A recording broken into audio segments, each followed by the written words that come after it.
Alright. Shalom, shalom. As always, gotta start off by saying all praises, honor, and glory be to Yahweh, Bashem Yahushai, Bashem Harakakodash. Right? In Hebrew, say, Call I am La, Yahweh, Bashem Yahushai, Bashem Harakakodash. Right? All Halayim, praises. And then La, two.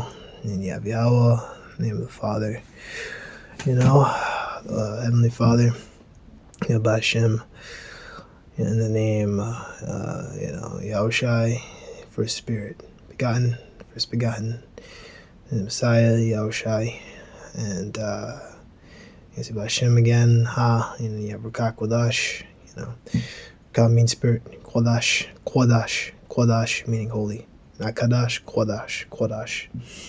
Alright, like you say quiz, Kodash, simple, because we always gotta get better and remind ourselves about the Hebrew and make sure that we're saying it right. It's important. It's important, do the best you can. If you just have like an accent and it doesn't work, then that's all right. So the scriptures talk about that too. Stammering lips, things like that. And, we'll have that one, and the other one, and Isaiah 3 or 4, which I'm gonna come up with that one soon. Isaiah 4. But you know what I'm talking about. I think it might be Isaiah 3 in the first couple verses. Talks about how we would lose the eloquent order. And that's gone, we're not, super eloquent and things like that, That's not there, certain brothers are more eloquent than other brothers and things like that, but, yeah. So it's not for the United States to simply send, and they even go into that, it's just because brothers have different backgrounds, some brothers come from worse off situations than others, some brothers, may come from families that are more into education than others. So it's all different. We all have our own different backgrounds, but when we all come into the truth, we all from the court. And it's Ephesians, the 4th chapter.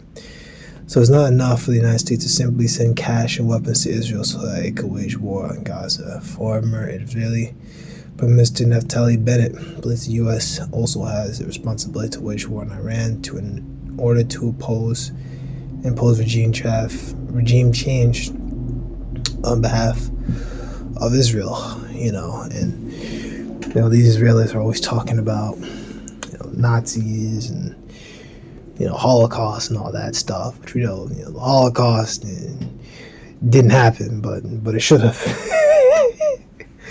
If you know that's like a neo-Nazi saying, which they have a point on. Not that I, like no neo-Nazis. Hell no. I don't agree with anything that Edomite says, but they do have a point about that. That Holocaust shit ain't happening. That Holocaust ain't happening. That shit false as fuck. Fake as fuck. Y'all niggas made that shit up. Even to this day, it's difficult to burn bodies. And even then, you don't like.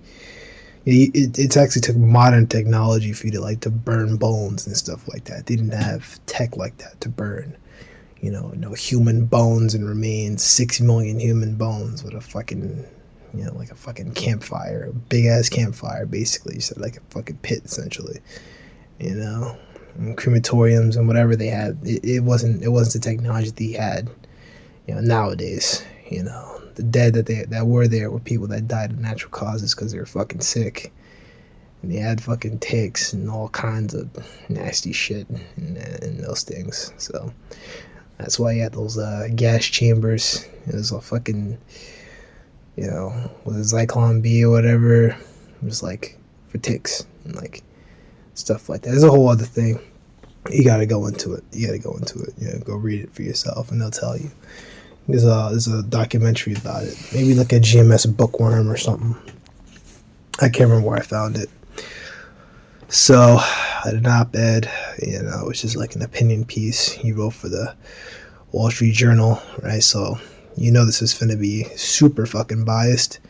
Bennett attempted to make the case that America has a duty to fight Israel's war with Iran in order to bring down the regime. All right, now that's Jeremiah 50. You know, um, about how it says that the least of the flock, shall draw him out. All right, and this is what we're seeing: the least of the flock drawing him out. Because Israel is the one that's telling us what to do. Remember they've big with our politics, but even that's all a show. Even the Israeli leaders, they're still figureheads and puppets. Like the American leaders are figureheads and puppets. And both go back to the those 13 rich families. Go back to Rothschilds and DuPonts and was it Gettys and all those guys, Rockefellers, Warburgs, the big powerhouses of illuminated ones. Those are the guys that pull the strings. Those are the guys that are at the top. Something's always pushed out. These whistleblowers. It's clear. These are the guys that have the most money. They just make it seem like they don't have a whole lot of money, but lo and behold, they do. They've been around for a hot minute. They got that. People say, "Oh man, I want that old money. I want that old money." I tell you, old money, man. Rothschild's got some old ass money. For fucking centuries, they've been building that shit up. Right? It's Esau getting the fatness of the earth. Came back. That's Revelation, the 20th chapter. I'm just gonna skip down here. Israel and Bennett's view: can't and shouldn't do this alone. So the U.S. needs to be leading the effort, according to Bennett, in ensuring that Israel's goals are achieved, including dismantling of the Iranian government. Right? And they believe on, for them, that they're going to have this whole Greater Israel initiative, that they're going to take parts of Greece, which that's not in the scriptures, take parts of Saudi Arabia, which I don't believe that's in Greater Israel. That wasn't noted. With Abraham, I believe he said it first. The Mosai told him about it. Was dealing with him. And then you have up north to Euphrates. They say that they want to take parts of Iraq and stuff. And then I think they said they down the Nile and parts of Egypt or some shit like that, man. But fact of the matter, in the kingdom, we're gonna have more than that. We didn't have Great Israel in the past, but we're gonna have the whole world. That's Isaiah the 60th chapter. This is Isaiah the 40th chapter, and I think I can't remember. Did I see something in Isaiah 64 or 63 that said we have a new name? No longer will it be dashed on the ground and low and stuff. I can't remember where I found it, but we'll be at the top.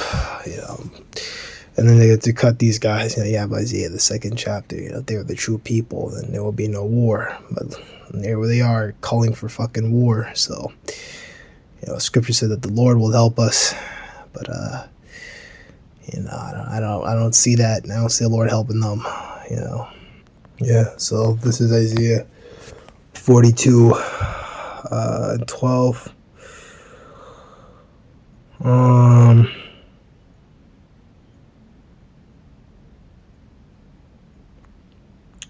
Let's just get to the point here. Verse 13: the Lord shall go forth as a mighty man. He shall stir up jealousy like a man of war. He shall cry. He voice shall prevail against his enemies. Right? 14. I have long time holden my peace. I have been still and refrained myself. Now will I cry like a travailing woman. I will destroy and devour at once. And I will make waste mountains, and I will make the rivers islands, and I will dry out the pools. How is he going to do that? ICBMs. Lord is going to destroy, devour all at once. Best sum of destruction: ICBM, nuclear missiles, nuclear war, World War III. Now before you get World War III, it's going to be that global financial collapse, and the GFC is going to come back, in a big way. Jacob's troubled time had never been before. It's going to be another one. This time it's going to be much worse. Multiple nations, are falling and going towards that. A lot of Western nations, right now are falling apart as we speak in terms of like financially, things like that.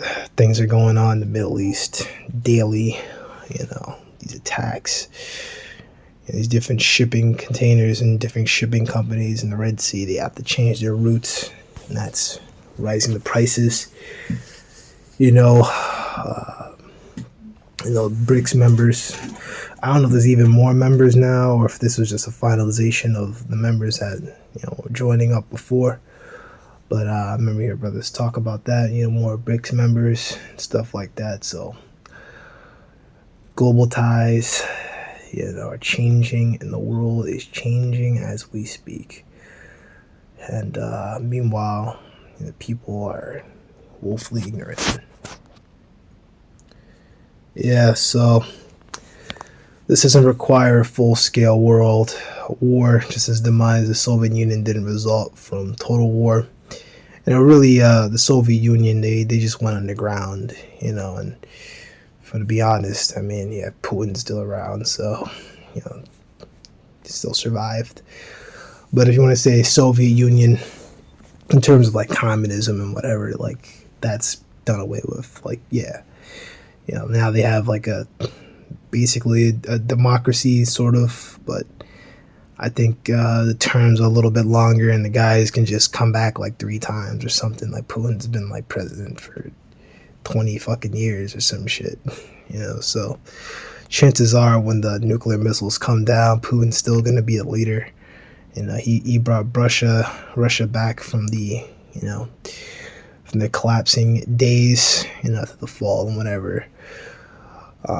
He brought Russia back. He got rid of a lot of those. We didn't really get rid of them per se, but he I guess you could say he got a lot of power away from those oligarchs, things like that. He put certain mandates and things in place to kind of like check them and stuff like that. And now Russia's actually doing pretty well.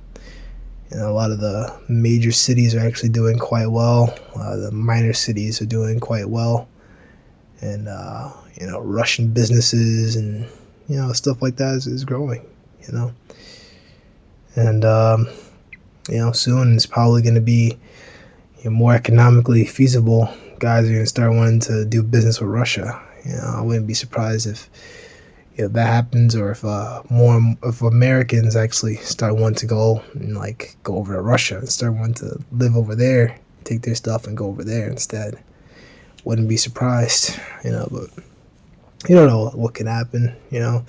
Scriptures don't talk about that, but Russia has a pretty hardcore immigration policy. Like, it's really hard to get into that country, apparently.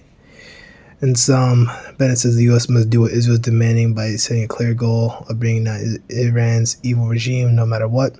Bennett believes the U.S. has a responsibility to take down Iran on behalf of Israel, which he says is vital for the safety of the Middle East and the entire civil world.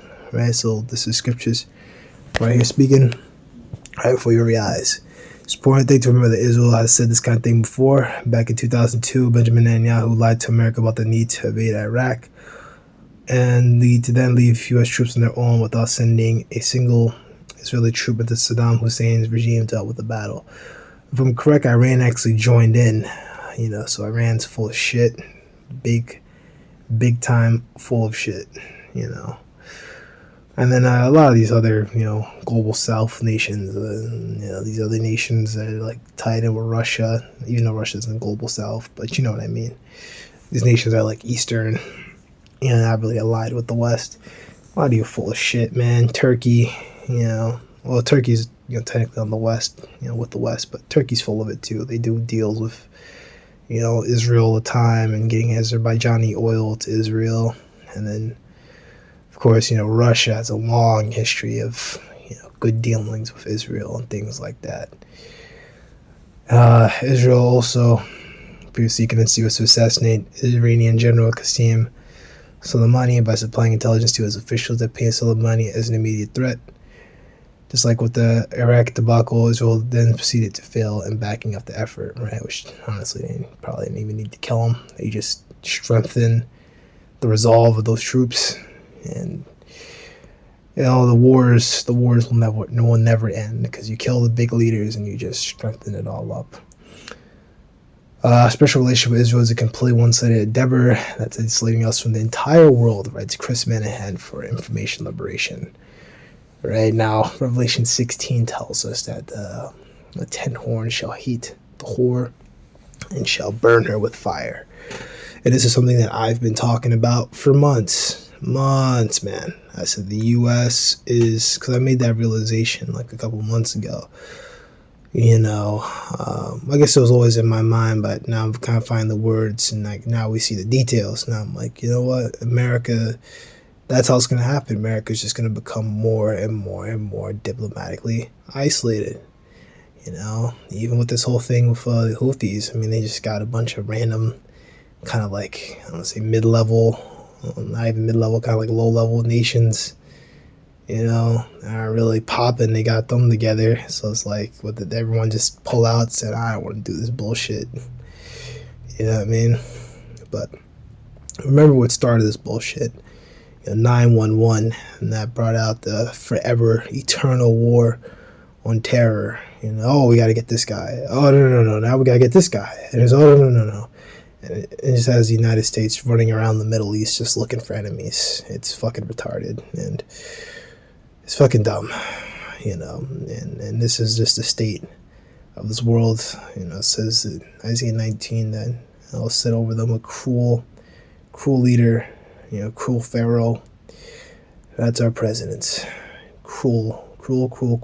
Eternal warfare. Limited warfare. Look that one up.